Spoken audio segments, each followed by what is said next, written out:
A wealthy man fakes being paralyzed just to see where his fiancée's loyalty really stands. Michael Harris seemed to have everything: money, influence, and the woman he thought would be his forever. But the second he staged an accident and rolled back into his penthouse in a wheelchair, Lauren's true colors started to bleed through. The woman who once posed with a camera-ready smile now sighed at his requests, splashed water on him like he was nothing, and leaned in close with his business partner, whispering about a scheme that wasn't just betrayal, it was something colder. Michael said nothing, choosing instead to watch, to wait, and to let their cruelty expose itself further. What neither Lauren nor Carter realized was that Michael wasn't nearly as helpless as he looked, and the day he stood up would turn what was supposed to be their dream wedding into a public reckoning. Before we dive deeper into this story, don't forget to hit that subscribe button. Your support means everything, it helps us keep bringing you more unforgettable stories.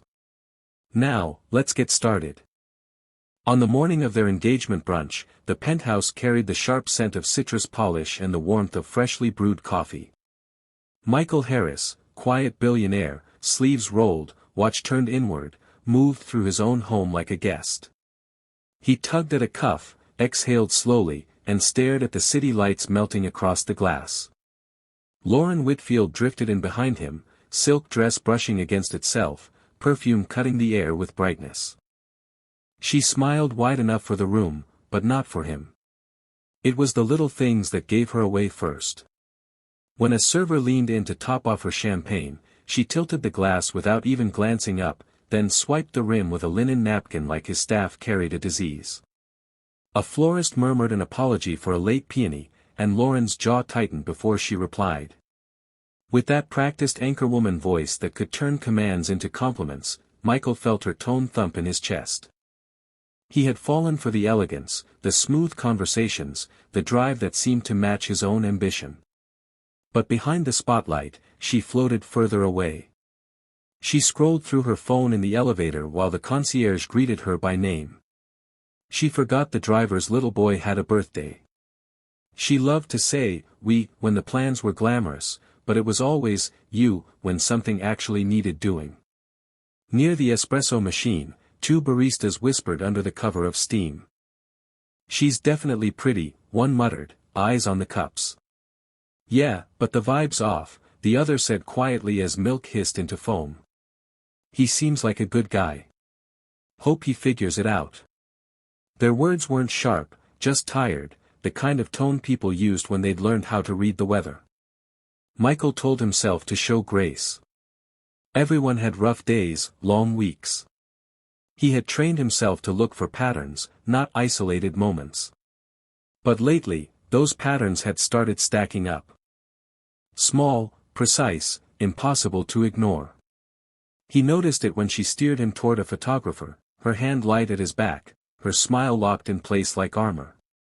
He noticed it when she shifted an assistant's tray by just 2 inches, then smiled as though she had saved the entire brunch. He noticed it in the silences that trailed behind her heels. The air itself seemed to wait on her next move. "Babe, chin up," she said once, tilting his face with a manicured finger. "You look tired." He brushed it off with a laugh, because men like him were taught early to swallow discomfort and keep the room easy. But the same question kept knocking. If the money disappeared, if his health faltered, would she stay by his side? Or just stay dressed for the cameras? Out on the balcony, a cool wind brushed his skin. He caught Lauren practicing her smile in the window's reflection. Just a touch warmer, then perfect. He wasn't condemning her. He was measuring. Money had taught him many lessons, but this one was the oldest. Love that required perfect lighting wasn't love. It was public relations. Downstairs, the doorman leaned toward a porter. "She looks like she stepped out of a magazine. But kindness? Not sure about that." The porter shrugged against the weight of a crate. "Looks fade. Habits don't." Their voices drifted up with the lobby's hum, a background chorus Michael hadn't asked for, but couldn't tune out. He drew in a steady breath. He had built his empire by pushing systems until they cracked: contracts, teams, even the technology he invested in. You don't trust a bridge because it looks sleek.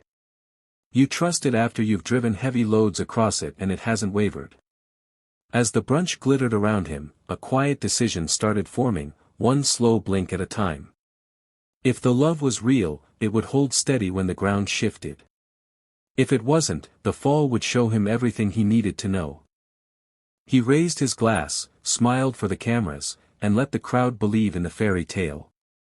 Inside, he was already planning a different kind of test. No need to rush. No big theatrics. Just gravity, applied slowly. It started with a whisper Michael Harris wasn't supposed to hear. It was late, after another round of tastings and fittings.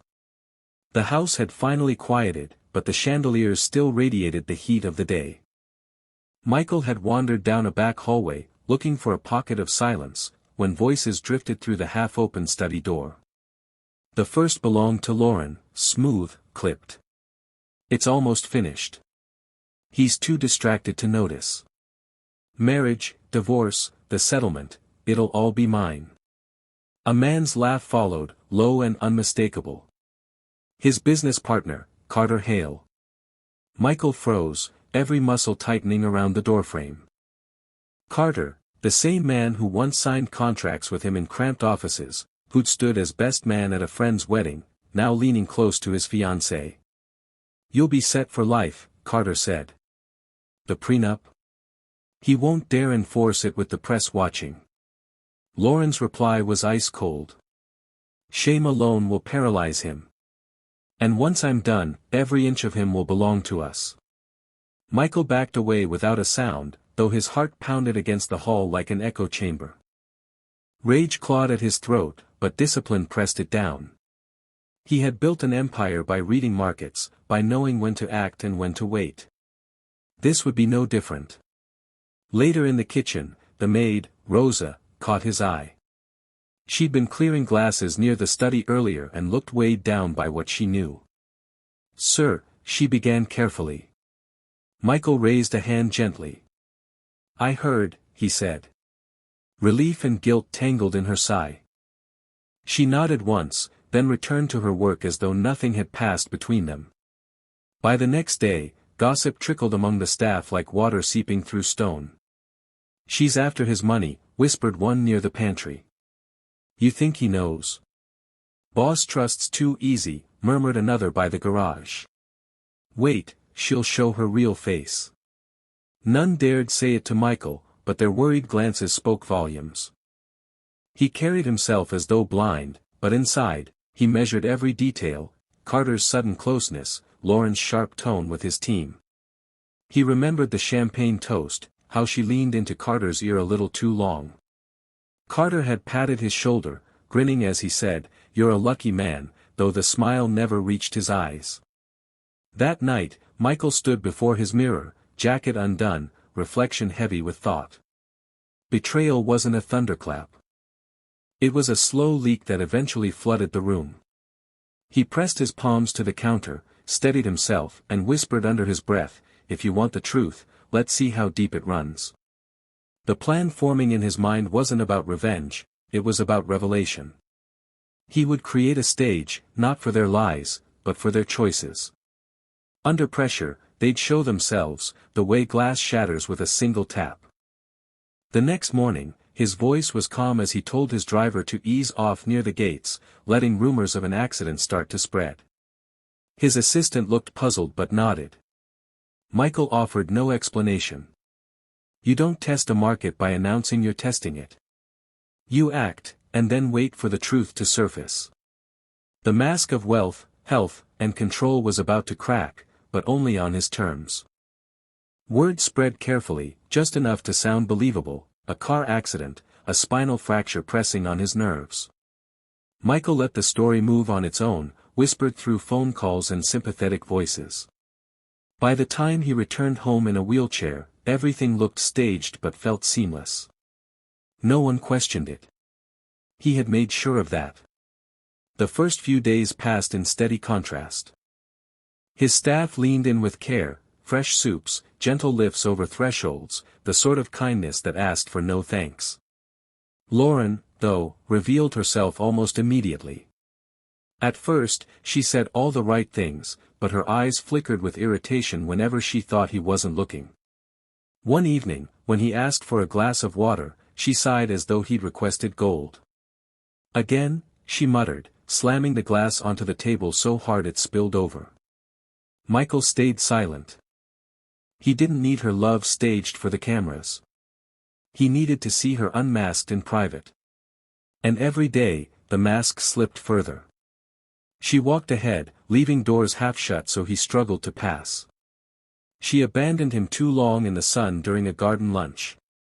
The first time she rolled her eyes at his request, in front of Rosa, the maid stiffened, jaw tight, but said nothing. The next phase wasn't loud or dramatic, it was subtle, steady, like gravity pulling things down piece by piece. Michael planted a rumor through a trusted contact at the bank. Word spread that his stocks had been frozen, his accounts under review. The news drifted back into his home with quiet inevitability.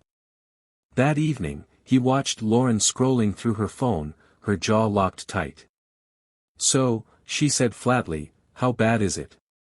He offered a weary smile. "Let's just say, things aren't as stable as they used to be." Her silence spoke volumes. She didn't ask about his health. She didn't take his hand. She just stared at the ceiling as if she were already planning her exit. A few days later, her cruelty sharpened. A splash of cold water, accidentally, spilled across his lap. A muttered insult when she thought no one was near. "Worthless," he heard her hiss once, the word spat through clenched teeth. Michael didn't respond. Outwardly, his pulse stayed steady, but inside, betrayal burned raw. Others noticed too. Near the pantry, two cooks whispered. "She doesn't even hide it anymore." "Boss deserves better," the other said. "He's blind if he doesn't see." They didn't realize Michael was just out of sight, hearing every word. Their pity weighed heavier than the chair he sat in. Worst of all was Carter's return. Michael feigned sleep on the terrace while Carter leaned close to Lauren. Their voices slithered into his ears. "He's nothing but a shell now," Carter murmured. "Exactly," Lauren replied, brushing her hair back. "Soon I'll be free of this charade. And you'll be there with me." Michael's stomach twisted. Rage pressed hard against restraint, but he stayed still, breathing shallow, eyes closed. Let them think him weak. Let them think him blind. Every cruel detail they revealed became another blade in his hand, sharpened for later. That night, alone in the dim study, he wheeled himself to the mirror. His reflection looked older, worn, but steady. "Keep going," he whispered fiercely. "They'll show the world exactly who they are." The test had deepened. There would be no stopping halfway. He would take it to the edge, until their greed reached for something darker than insults or neglect. Only then would justice be undeniable. The cruelty no longer bothered with disguises. It walked openly through the halls. Michael felt it in small things first, meals arriving late and lukewarm, doors left just wide enough to snag his chair, a jacket dropped onto his lap without a word. He told himself to wait. Every insult was just another brushstroke, painting a true portrait of who Lauren really was. Then came the night of the storm. Rain pressed hard against the tall windows, thunder rolling like a warning drum. Michael sat in the lounge, a book open but unread, when he caught the sharp chemical tang in his glass of water. A faint bitterness. He set it down without a word, heart racing. Across the room, Lauren's eyes flicked toward him, quick and measuring. He didn't drink. Not that night. 2 days later, Rosa found him in the kitchen, her face pale, voice trembling. "Sir, I think they're trying something worse," she whispered. "I saw Carter in the pantry, pouring something into a vial. And Lauren, she told the chef you'd never recover." Her hands twisted in her apron. "I can't keep quiet anymore." Michael placed a steady hand on hers. "You've done enough. Leave the rest to me." His voice was calm, but inside, fury pressed like a storm straining against a dam. Gossip spread among the staff like smoke. By the garden gates, she's killing him slow, and Carter's in on it. By the laundry room, boss looks thinner. If he dies, she wins. Their pity cut deeper than Lauren's insults. Michael heard every word, storing each whisper like evidence. That night, lying in bed, he pretended to sleep. Lauren stood in the doorway, her phone glowing against her face. "It won't be long," she whispered to Carter on the line. "He's weak, helpless. Once the wedding is done, we'll have everything." A soft laugh followed, cruel and certain. Michael kept his eyes shut, but his jaw locked so tight it ached. Every part of him wanted to roar, to confront them, to tear the lies apart right then and there. But he reminded himself, silence, when it finally breaks, can be louder than any shout. So he let them keep stacking sins, one on top of the other, until the weight was undeniable and the reckoning inescapable. The next morning, Lauren poured water across his shirt and scolded him. "Look at you. Pitiful." Her voice dripped with venom. Carter lingered in the corner, a faint smirk tugging at his mouth like he was savoring some private joke. Michael sat still, his face blank, though his heart pounded like a drum in his chest. He had tested markets, tested men, even tested empires. Now he had tested love, and what it revealed was twisted. The stage was nearly set. The wedding day loomed like a storm cloud ready to burst. He would let them play their last card there, in front of everyone. And when the truth came out, their fall would echo louder than thunder. The church gleamed with ivory roses and golden aisles, the picture of a fairy tale. Guests whispered as Michael was wheeled inside, suit pressed, his expression calm. To them, he looked like a brave groom, weak but determined to marry the woman he loved. To him, it was simply the final act of a carefully planned performance. Lauren floated down the aisle in white silk, her veil trailing behind her like a banner of victory. Carter stood among the groomsmen, smirk still present. They thought they'd already won. The vows began, voices carrying through the hushed air. "Do you promise to love him in sickness and in health?" the officiant asked. Lauren's pause was too long. Her smile too thin. "I could do," she whispered, her tone trembling not from devotion but from calculation. Michael lifted a hand, halting the ceremony. Murmurs rippled through the crowd. Slowly, deliberately, he pushed himself up from the chair, first his hands, then his legs, steady and strong. Gasps thundered across the hall. Lauren's face went pale. Carter froze in place. Michael's voice cut clean through the silence. "For months, I let you show me who you really are. I heard the plans. The insults. The poison." His words carried no anger, just truth. "You thought my weakness was your ladder. Today, it's your mirror." Uniformed officers stepped out from the side doors, evidence in hand, Rosa's testimony, secret recordings, the tampered vials. The crowd parted as Carter's wrists were cuffed, then Lauren's. Her veil slipped as she struggled, her mask finally gone. Guests whispered fiercely. She planned this all along. And with him, too. Unbelievable. Michael stood tall, no chair beneath him, no weakness left to feign. He looked at the stunned faces and spoke with calm certainty. "Wealth can buy a stage, but only character fills it. True love doesn't spit on weakness, it stands firm when everything else falls." As Lauren and Carter were led away, silence hung heavy, broken only by the rustle of disbelief. At the back, Rosa's eyes shone as she bowed her head in quiet relief. The fairy tale had ended, but truth had spoken louder than any vows.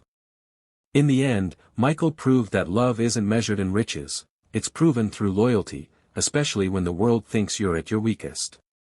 If this story made you rethink trust and betrayal, don't forget to subscribe so you won't miss the next twist. And if you know someone who needs this lesson, share it with them. Because stories like this aren't just entertainment, they're reminders.